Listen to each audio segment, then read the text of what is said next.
Majina yangu naitwa Tangibana Justini.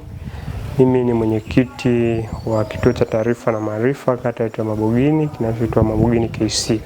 Kwenye kata yetu ya Mabogini kuna matukio kama vile vipigo vilivyokithiri, lakini kuna kutelekeza kwa watoto, lakini kuna baadhi ya maeneo tumepokea kesi za ulawiti, ubakaji, na kuna idadi fulani ambayo tumepokea recent kwamba watu kwenye kaya sana kijiji cha Mji Mpya na Mleni kumekuwa kuna utelekezaji mkubwa sana wa watoto. Watoto wameachwa kwa mabibi zao, kitu ambacho kinakuwa ni ukatili kwa wale watoto, maana walitakiwa wapate huduma za malezi kutoka kwa wazazi. Inaweza kuwa ni kwa sababu ya mwingiliano mkubwa wa watu kutoka kwenye maeneo mengine. Tufahamu tu kwenye kata yetu ya Mabogini tumezungukwa na eneo la uzalishaji mkubwa sana, kiwanda cha TPC.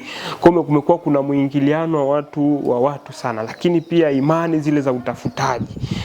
Imani za utafutaji, mambo kama semina hii imetujengea uwezo kwamba kwenye vita hii tunahitaji kufanya kazi na pamoja.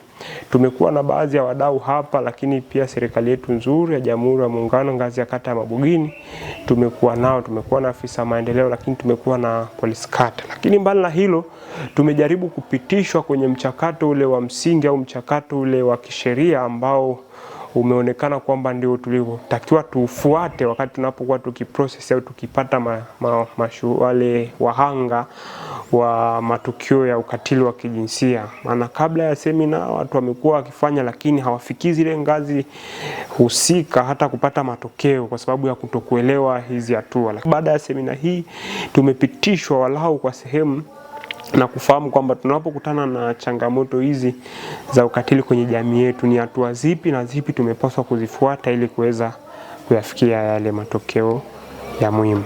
Sabrina Henry Mboya, natoka kijiji cha Maendeleo. Kuna mambo ambayo huwa yanafanyika katika jamii, sasa watu wengine hawaelewi kwamba ni ukatili. Watoto wengi wanazurura mtaani, hawaendi shule, lakini wazazi hawalioni hilo. Isipokuwa sasa sisi tumejifunza ili kwenda kuhamasisha huko mtaani, kwa sababu mimi kwanza ni mwenyekiti wa kitongoji. Jambo la kwanza kwenye mikutano yangu ya kitongoji nitalizungumzia hilo la watoto kutokwenda shule. Ya pili, kuna wanaobeba mimba za utotoni, na hiyo inasababishwa pia na kukaa mtaani bila kwenda shule. Nyingine, kuna watoto ambao huwa wanaenda madrasa, wanarudi usiku sana. Kwa hiyo kurudi kwa watoto usiku kule kunaleta madhara mengi. Jambo la kwanza, wanaweza wakabakwa njiani au kulawitiwa. Kwa hiyo tumeambiwa tukawaelimishe pia wale viongozi wa madrasa wawaachilie wale watoto mapema, wasiwaache usiku sana. Haya mafunzo tunaanzia kwenye mikutano ya vitongoji, mikutano ya vijiji na kwenye vikundi vya kijamii. Tuelimishe wale watu ili waelewe mtoto kutokwenda shule ni hatari. Kuna wazazi wengine wanasema kwamba mimi siwezi kupeleka mtoto shule kwa sababu sina hela. Kwa hiyo wale watoto wanakuwa wanazurura mtaani, wengine wanapata mimba, wengine wanalawitiwa. Inspekta Jafari Agustino Kalinga, polisi kata Mabogini. Mheshimiwa, kwa sasa kata yetu ina vijiji 8 na vijiji 8 vinaundwa na vitongoji 45. Lakini tunazidi kuwapongeza shirika hili ambalo limeendesha semina hapa kwenye kijiji cha Muungano, ambayo semina hii inaongozwa na watu wa semina ambao ni TGNP. Sisi tunawapongeza kwa sababu wameweza kutusaidia katika maandalizi ya bajeti kutoka kwenye vitongoji, vijiji, kwenda kata na mwisho wa siku kwenda wilaya na wilaya, mkoa mpaka taifa, ambayo hiyo elimu imetasaidia sana kwenye serikali zetu kujali yale mahitaji maalum.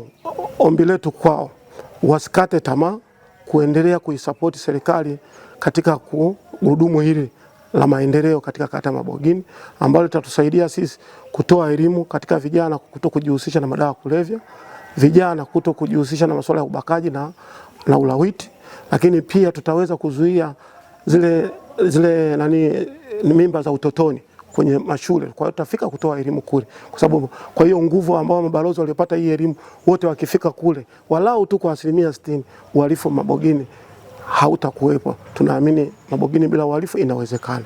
Mimi naitwa Rebeka Mjema Kisena, ni mwezeshaji na mshauri wa masuala ya jinsia na uchumi. Tulikuwa hapa kata Mabogini, na katika siku hizi 3 tulikuwa na mafunzo, tulikuwa tukiendesha mafunzo kuhusiana na usawa wa jinsia na ukatili wa kijinsia.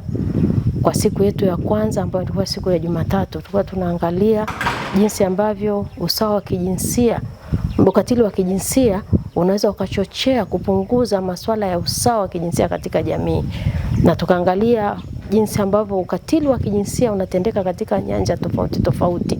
Kwenye masuala ukatili wa kiuchumi, unapomnyima mwanamke haki ya kumiliki ardhi, unapomnyima mwanamke haki ya kumiliki hata ni fedha, mazao yale anayolima, anapouza, kwamba fedha ile inakuwa ni mikononi mwa mwanaume, mwanamke anakosa umiliki wa uchumi ndani ya familia, hapo umemkatili kiuchumi.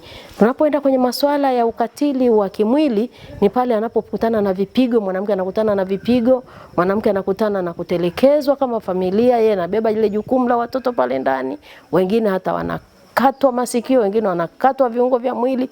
Hata ukiangalia sasa hivi kuna ukatili wa kimwili sana kwenye maeneo mengine, watu wenye ulemavu nakuta wanakatwa mikono, wanakatwa kwa imani tofauti tofauti.